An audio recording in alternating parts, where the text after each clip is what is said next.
everyone. We're getting ready to get links out. If my computer will cooperate, we are experiencing a little technical problems tonight, but through the Lord's will, we'll power through them.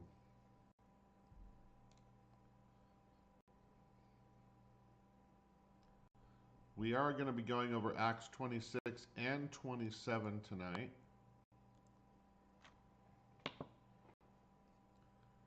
Let me just get the clip here. Copied. All right.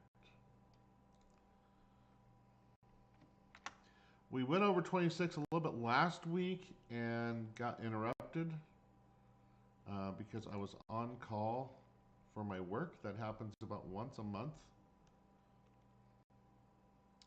And unfortunately, it's something that cannot be avoided. And I do apologize about that. So that's why we're going to revisit chapter 26. Let me just get this out once I find... Oh, there it is. All right, there we go. All right.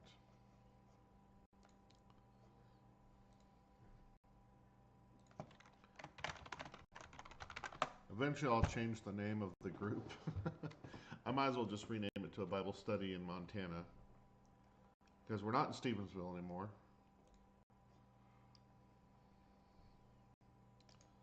Alright, got stuff coming up on my screen.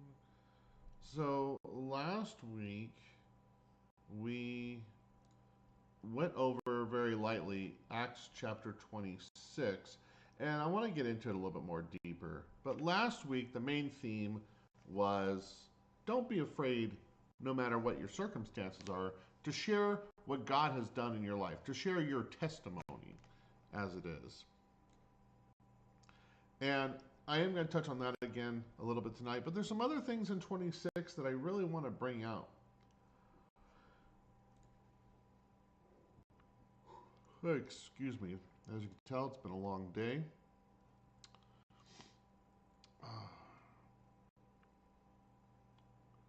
So we'll give it a few minutes for these links to get out to the people who need to see them. We'll wait for a few minutes for people to join us, and we'll get into Acts chapter 26 and 27.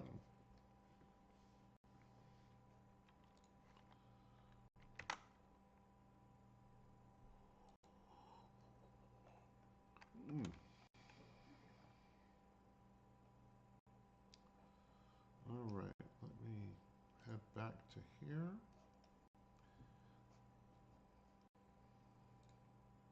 There we go. All right, so let's get into the word tonight. We're in Acts chapter 26, and we'll get into 27 as well.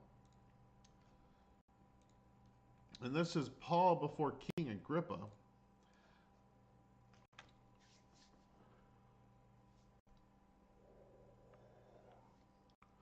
So King Agrippa has come in with all of his entourage and pomp and circumstance, and they brought Paul before him. And then King Agrippa said to Paul, "You have permission to speak for yourself." So Paul motioned with his hand and began his defense. "King Agrippa, I consider myself fortunate to stand before you today as I make my defense against all the accusations of the Jews, and especially so because you are well acquainted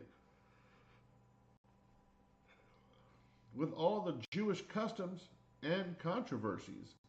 Therefore, I beg you to listen to me patiently." Now, notice how Paul addresses King Agrippa.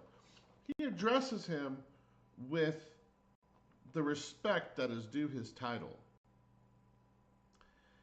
He says he counts himself as fortunate to stand before him. Not just because he's a king, but because he is familiar with the Jewish customs and controversies. And notice also, Paul asked him to be patient with him when he's listening to his defense.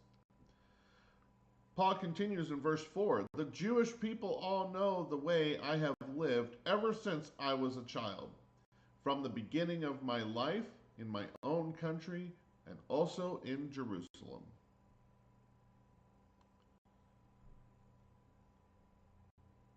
They have known me for a long time and can testify, if they are willing, that I conformed to the strictest sect of our religion, living as a Pharisee.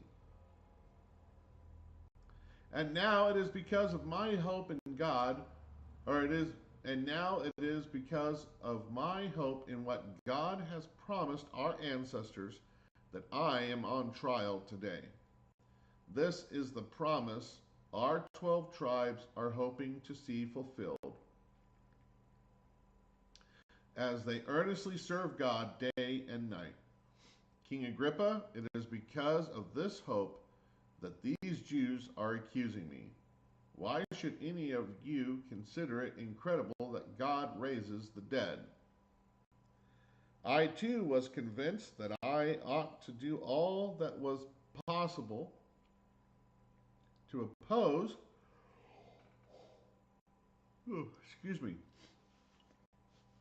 I too was convinced that I ought to do all that was possible to oppose the name of Jesus of Nazareth, and that is just what I did in Jerusalem.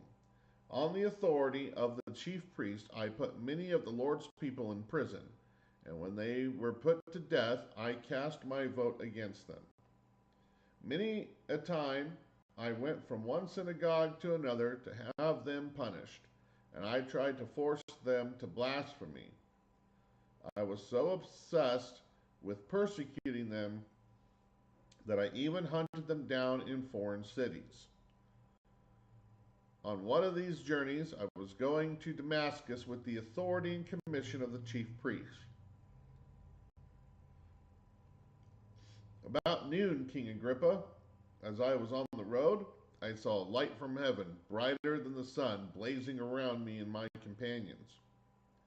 We all fell to the ground, and I heard a voice say to me in Aramaic, Saul, Saul, why do you persecute me? It is hard for you to kick against the goads. Then I asked, Who are you, Lord? I am Jesus, whom you are persecuting, the Lord replied. Now get up, stand on your feet. I have appeared to you to appoint you as a servant and as a witness of what you have seen and will see of me. I will rescue you from your own people and from the Gentiles.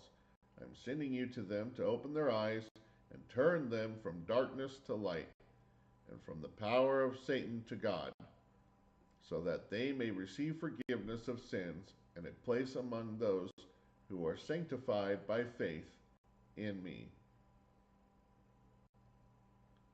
So then, King Agrippa, I was not disobedient to the vision from heaven. First to those in Damascus, then to those in Jerusalem and in all Judea, and then to the Gentiles I preached that they should repent and turn to God and demonstrate their repentance by their deeds. This is why some Jews seized me in the temple courts and tried to kill me. But God has helped me to this very day. So I stand here and testify to small and great alike. I am saying nothing beyond what the prophets and Moses said would happen, that the Messiah would suffer and, as the first to rise from the dead, would bring the message of light to his own people and to the Gentiles. So there's a lot that we see in these first 23 verses in Paul's defense at his trial before King Agrippa. And he understands that he is standing before King Agrippa, and that King Agrippa will have some say in what happens to him next. But he takes this opportunity to continue to fulfill his mission, and that is spreading the gospel. He uses his own testimony. Well, actually, let's back up. He uses his personal background and segues that into his testimony about his encounter with Christ. He tells them, look, from the time I was a kid, I was a Jew of Jews. I belonged to the most strictest sect or group of our religion. I was a Pharisee. I believed just like these Jews did, who are accusing me of these things. I hunted these people who follow this Jesus of Nazareth from city to city. I hunted them. I put them in prison. I had them beaten. And guess what? The ones we put to death, I was approving of this. I held people's coats. I said stone them. I said kill them. I was a Pharisee of Pharisees and a Jew of Jews. But then let me tell you what happened. And he goes on to explain to King Agrippa how Christ in his glory blinded him and said, I have a mission for you. You are my chosen instrument to go not just to the Jews, but to the Gentiles. He was appointed by the Messiah himself. And notice he also said, my companions were there. These are verifiable witnesses that they could go. Who were you traveling with? Well, I was traveling with this person and with this person, and give them names. They can go and talk to them. Yeah, we were traveling down the road. We got blinded. We heard a voice. And next thing we know, Paul's blind, and we had to take him to some guy named Ananias who healed his blindness. So there's verifiable witnesses. But the Jews are not interested in this. They're not interested in the miracle that Paul experienced, not just at meeting Christ, but being blinded and then being healed by one of the disciples of Christ. All of this speaks to the glory of God and the truth of the Messiah, but they're so wrapped up in themselves that they don't want to look at that. They don't want to, all they see is one of our own has been turned against us, and we have to eliminate him. They had such hatred in their hearts. I often wonder how they could justify in themselves truly calling themselves the people of God. To plot to have someone thrown in prison, to plot to have them beaten, to plot to have them murdered. Just a few chapters ago, we saw where they came up with a plot, had about 40 men that wanted to ambush Paul and kill him. But yet these are supposed to be the holy men? It really makes you stop and think about it and understand the sad situation that was going on. They were wrapped up in their religion, in their own selves. They took God completely out of the equation. They made it about control instead of really leading people to God. They made it about themselves and pushed God out of the picture completely.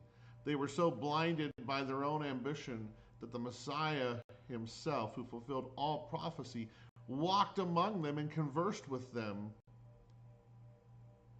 And all they saw was a threat, a fraud, someone who threatened what they stood for. And it's sad. And I think what's sadder than that is we see the same thing 2,000 plus years later. People who claim to be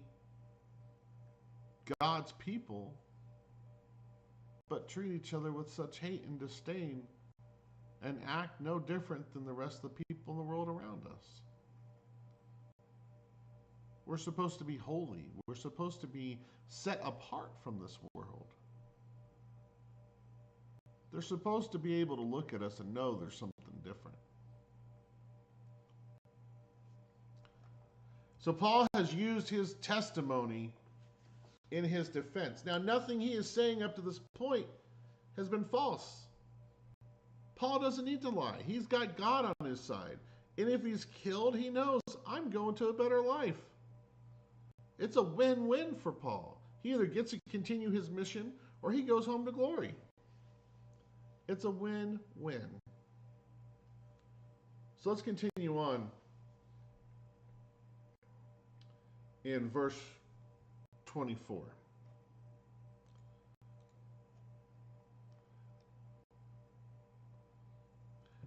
At this point, Festus interrupted Paul's defense. You are out of your mind, Paul, he shouted. Your great learning is driving you insane. So Festus, hearing Paul's testimony, thinks that Paul has gone crazy. He says, your great learning is driving you insane. He says, you've accumulated so much knowledge that you've lost your mind. But look what Paul says. I am not insane, most excellent Festus, Paul replied. Now looky here what he does in verse 25. In the middle of his testimony, of his defense, Festus interrupts Paul's defense, tells him he's crazy, and Paul responds very direct and very respectfully. I am not insane, most excellent Festus. He still addresses him by his proper title or homage that is due him because of his position. He goes on to say, I am saying, what I am saying is true and reasonable. The king is familiar with these things, and I can speak freely to him. I am convinced that none of this has escaped his notice because it was done, or because it was not done in a corner. King Agrippa, do you believe the prophets? I know you do. So Paul retorts back to Festus respectfully but directly. He replies to him, most excellent Festus, even though this man has kept him in prison and his predecessors kept him in prison for more than 2 years, he's still showing respect. And I will tell you, that is a monumental thing that we should take note of. Because when someone is persecuting you, even if they are in a higher position than you, it shows that you're of good character if you can still yourself and still show them the respect that is due to them. And he goes on to say, what I'm saying is true and reasonable. Which means if you think about it, if you listen to my story, you will reason it out that that's not as crazy as you think it sounds. And then he says, King Festus is familiar with all these things, and he puts the ball in, or not Festus, but King Agrippa. He says, the King Agrippa is familiar with all these things, and I can speak freely to him. Because, after all, it's the king who wanted to have him stand before him and speak. And Paul puts it right back into Agrippa's court. He says, do you believe the prophets? I know you do. His reputation for knowing the Jewish customs and the Jewish law and their holy days and even the controversies that surrounded the Jewish community. King Agrippa was familiar with all this stuff, which either he was a student of the Torah or he was a Jew himself at one point. But Paul puts it right back into King Agrippa's court. And let's see what the reply is from King Agrippa. Verse 28, then Agrippa said to Paul, do you think that in such a short time you can persuade me to be a Christian? Paul replied, short time or long, I pray to God that not only you, but all who are listening to me today may become what I am, except for these chains.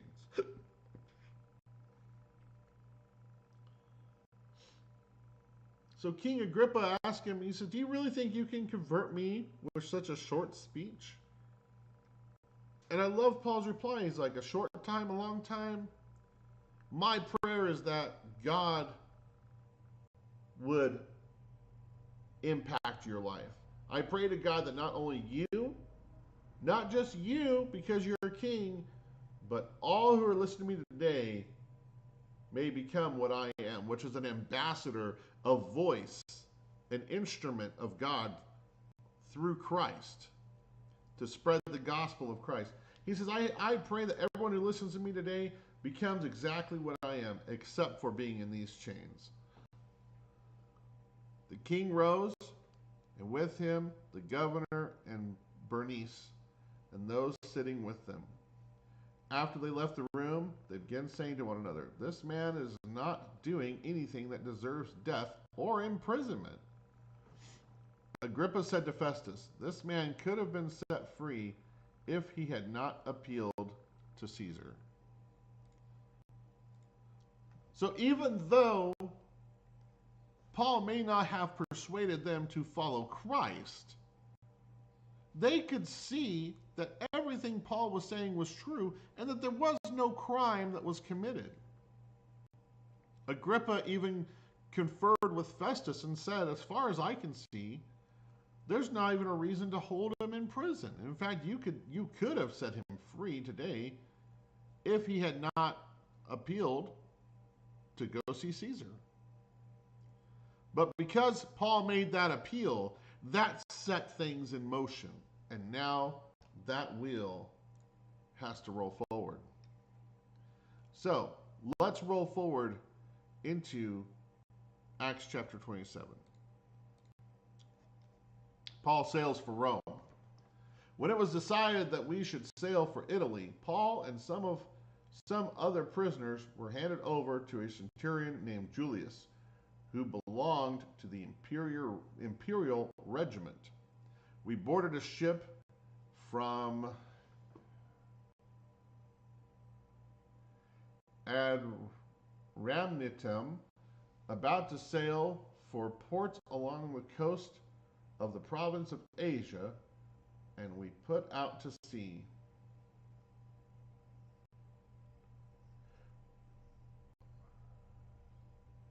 Aristarchus, a Macedonian from Thessalonica, was with us.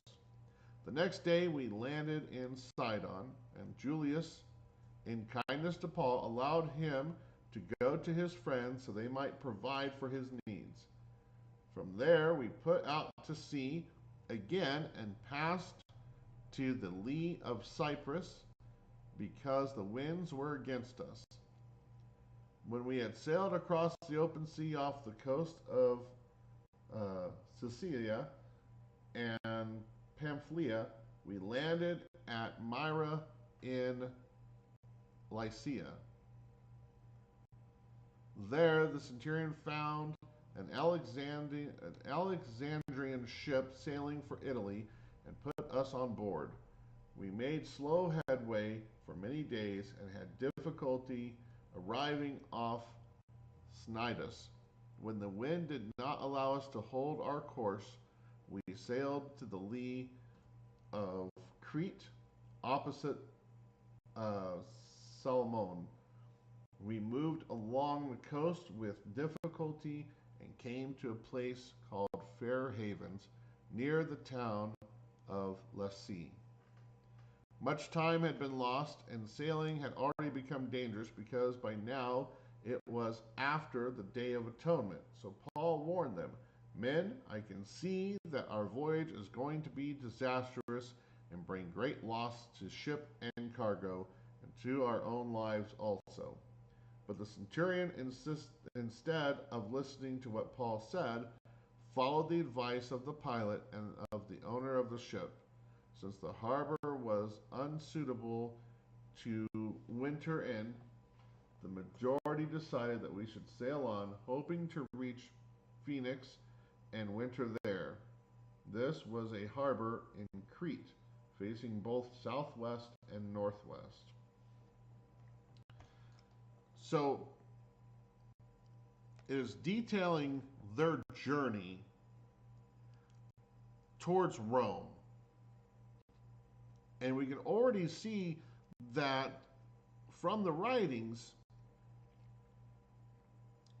um, they're already having great difficulties because the season and the weather is changing.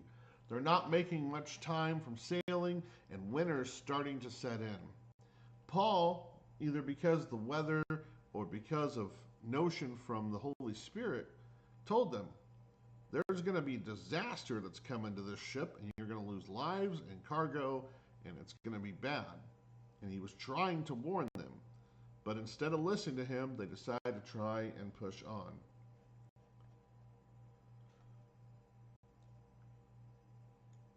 So let's pick up in Acts chapter 27 and verse 13. When a gentle south wind began to blow, they saw their opportunity, so they weighed anchor and sailed along the shore of Crete. Before very long, a wind of hurricane force, called the Northeaster, swept down from the inland. The ship was caught by the storm and could not head into the wind.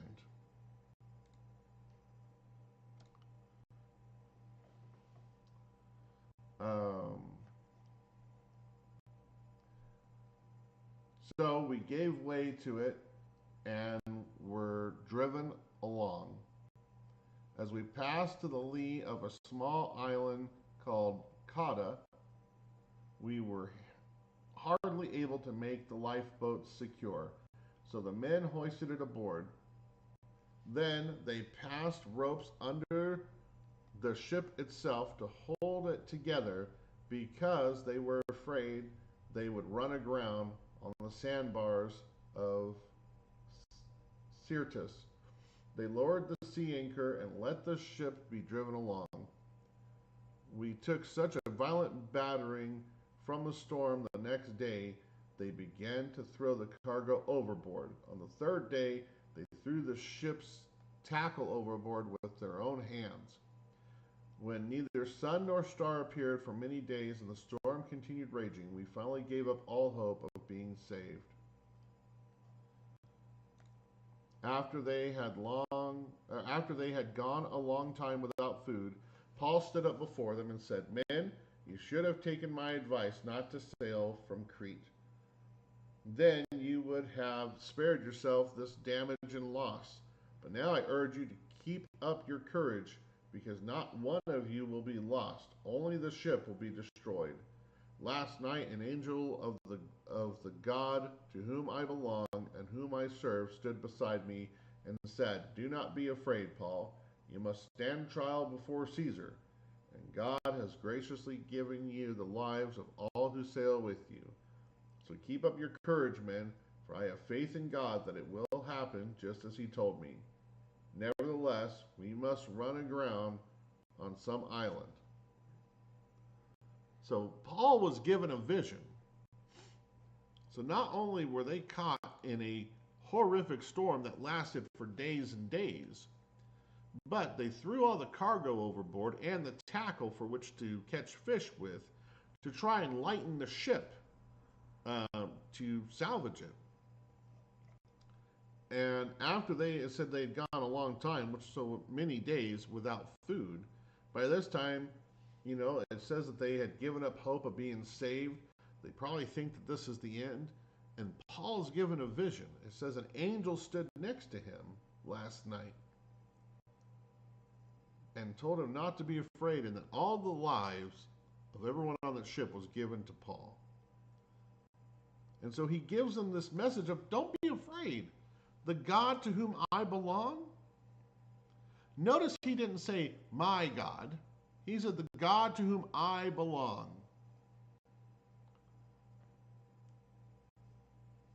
He said, is going to spare everyone. We're going to lose the ship, but no one here will lose their life. So keep up your courage, men, for I have faith in God that it will happen just as he told me. Nevertheless, we must run aground on some island. So he tells them what's coming. And he tells them it's going to be hard, it's going to be rough, but keep faith because God is going to spare you. Verse 27 of chapter 27. On the 14th night, we were still being driven across the Adriatic Sea, when about midnight the sailors sensed they were approaching land. They took sounding and found that the water was 120 feet deep. A short time later, they took soundings again and found it was 90 feet deep. Fearing that they would be dashed against the rocks, they dropped 4 anchors from the stern and prayed for daylight. In an attempt to escape from the ship, the sailors let the lifeboat down into the sea, pretending they were going to lower some anchors from the bow. Then Paul said to the centurion and the soldiers, "Unless these men stay with the ship, you cannot be saved." So the soldiers cut the ropes that held the lifeboats and let it drift away. Just before dawn, Paul urged them all to eat. "For the last 14 days," he said, "you have been in constant suspense and have gone without food. You haven't eaten anything. Now I urge you to take some food. You need it to survive. Not one of you will lose a single hair from his head." After he said this, he took some bread and gave thanks to God in front of them all. Then he broke it and began to eat. They were all encouraged and ate some food themselves. Altogether, there were 276 of us on board. When they had eaten as much as they wanted, they lightened the ship by throwing the grain into the sea. When daylight came, they did not recognize the land, but they saw a bay with a sandy beach where they decided to run the ship aground if they could. Cutting loose the anchors, they let them in the sea, and at the same time untied a rope that held the rudder. Then they hoisted the foresail to the wind and made for the beach. But the ship struck a sandbar and ran aground.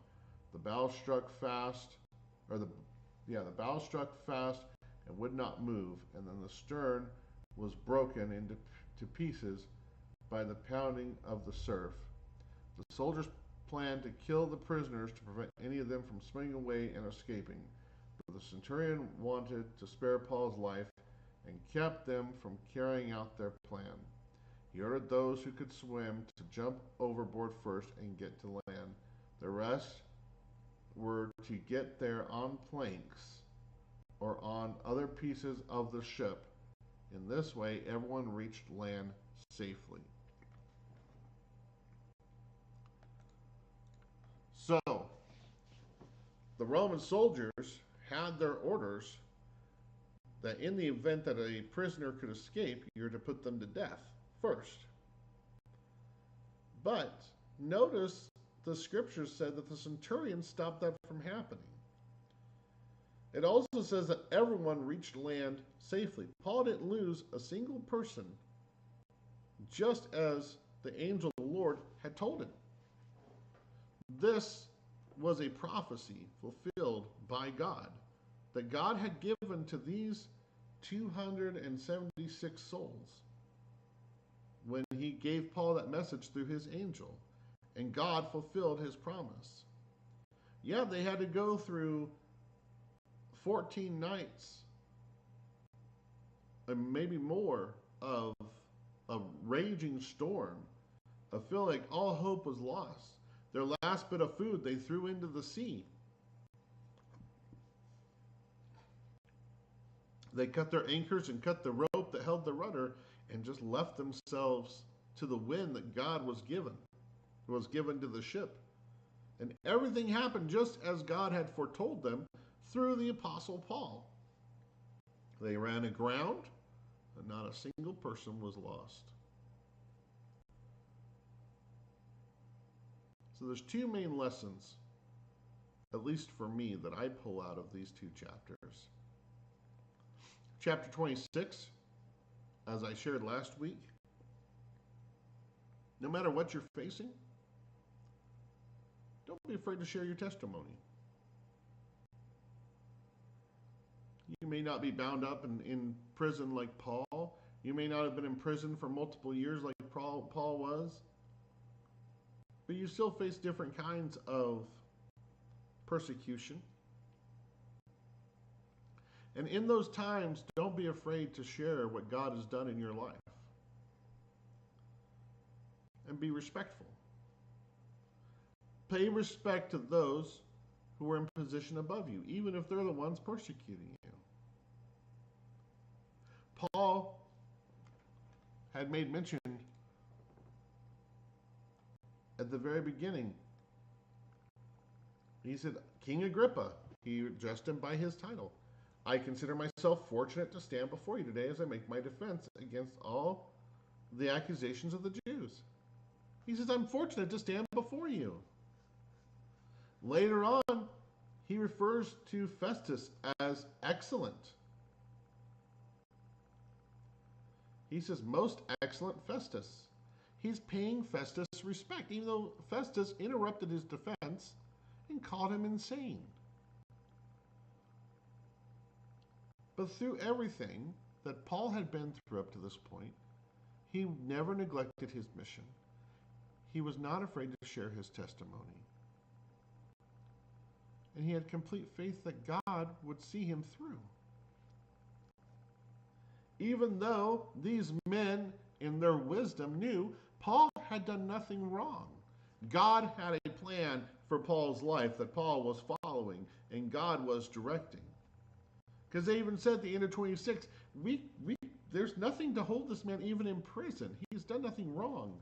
His only thing is we could let him go if he had not appealed to Caesar.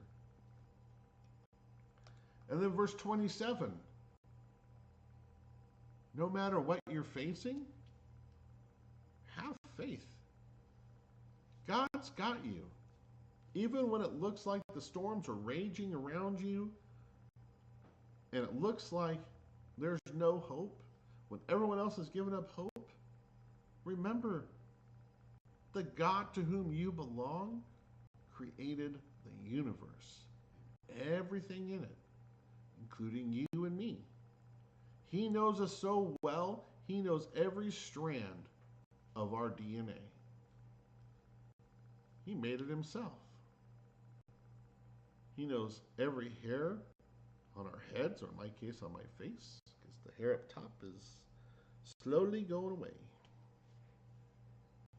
But he made us with purpose. Yes, he knew we were going to be flawed people. But in all things, if we hold on to the faith and to the knowledge that the God who created the entire universe made you and me too, and he loves us and cares about us, that's amazing. It blows my mind that he knows us and he loves us. Guess what? He knows your name. He knows who you are. And he loved you enough to send us his son, to send us his son's apostles, to record the history of how the church was founded and to record what happens to them, that we may find hope and strength and encouragement through it. Paul and his companions are going through this horrific storm. It's a hurricane of hurricanes. It lasts for several days. And they're on an old wooden ship driven by sails and a rudder. And what does God do? He sends a messenger to Paul. Says, look, you're going to lose the ship. You're going to run aground. But you're going to survive. And the God of gods, the King of kings, has given you everyone that's on this ship. He's given you 275 people. 276 counting yourself. And not a single one of them is going to die. And Paul uses that to encourage them, to give them strength, to give them hope. Guess what? God will send people to you in your storms. When the storm of life hits you and it feels like life is just too much to bear and you've been in the storm for days and months, maybe years, look for those people that God will send to you to give you encouragement. It's not always going to be a grandiose, God sent an angel to me last night. But God will plant the right words to say in the people's minds that interact with you, and they'll speak them. Don't be so caught up in the storm that you miss the encouragement of hope and the messages from God, because it's easy to do. It's easy for us to do, and I'm guilty of it myself. You get so wrapped up in the storm that that's all you see, like Peter walking on the water. He was doing good as long as his eyes were on Christ, but as soon as he took notice that, hey, that's a pretty big wave coming towards us, what happened? Into the drink he went. He started drowning. And then what happened? He said, Lord, save me. As he was drowning. And Christ saved him. But you got to keep your eyes on Christ. You've got to be willing to receive the messages in the storm. And everything that God promised happened. They lost the ship, but they didn't lose a single life. Even the Romans, who had their orders to kill the prisoners in the event that they could escape, God gave wisdom to that centurion. The centurion had an affection for Paul. He didn't want to kill him. Probably because he knew that Paul was a man of God. He was a righteous man. Maybe Paul treated him with respect like he did with everyone else, and that made an impact. Soldiers planned to kill the prisoners to prevent any of them from swimming away and escaping. But the centurion wanted to spare Paul's life and keep them from carrying out their plan. He ordered those who could swim to jump overboard first and get to land. The rest were to get on planks or other pieces of the ship. In this way, everyone reached land safely. God's promise fulfilled. God will fulfill his promise. It may not be in the way you want. It may not even be in the time that you want. But he will fulfill his promises. And he will take care of his people. He takes care of you, and he takes care of me. So don't be afraid to share your testimony. Watch for the messages from God. And keep up your courage and your faith. And remember, the God to whom you belong, the God who is Elohim, Creator God, who created the universe, the planets, the stars, the air that we breathe, the planet we live on, and everything we see around us, and the God that created you and stitched your DNA together, who knows your name and loves you enough that he sent his son to be the last sacrifice so that we could have a home with him when we exit this eternal plane. The God of the universe knows you and he loves you. And he'll take care of you. Even through the fiercest storms, even when it seems like this life is more than you could bear, and even at the end of life, and all you have to do is go to him. Fulfill the missions he's given to you fearlessly, boldly, and be faithful. Follow his plan. Follow his son. This is my son with whom I am well pleased. Listen to him. It's easy. Repent means turn away from your sinful life. Make a confession of faith that Jesus is Lord. Confess him as your Lord and Savior. Be baptized for the remission of your sin. Live according to his law, to his rule, to the way he would have you treat other people. Live holy, apart from the world. In the world, but not of the world. Yeah, you have to give up yourself. You have to sacrifice your own your own selfish desires. You have to be different from the world. And that's a hard thing to do. But if sin wasn't desirable, it'd be easy to resist. Live a godly life. And remember, he knows who you are, and he loves you. Next week, we are getting into Acts chapter 28. And this is where Paul arrives at Rome.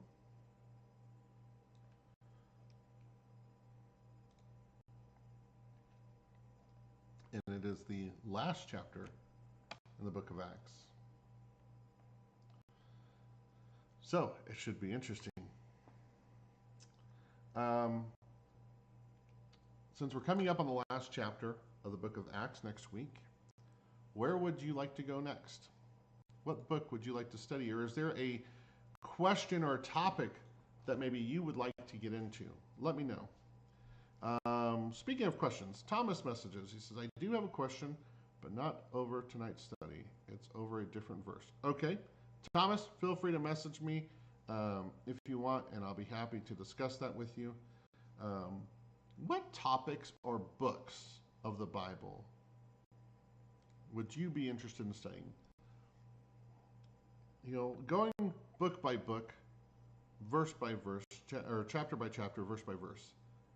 I enjoy this so much, but I want to make sure that you are being blessed for this, that you're being blessed by this, our viewers.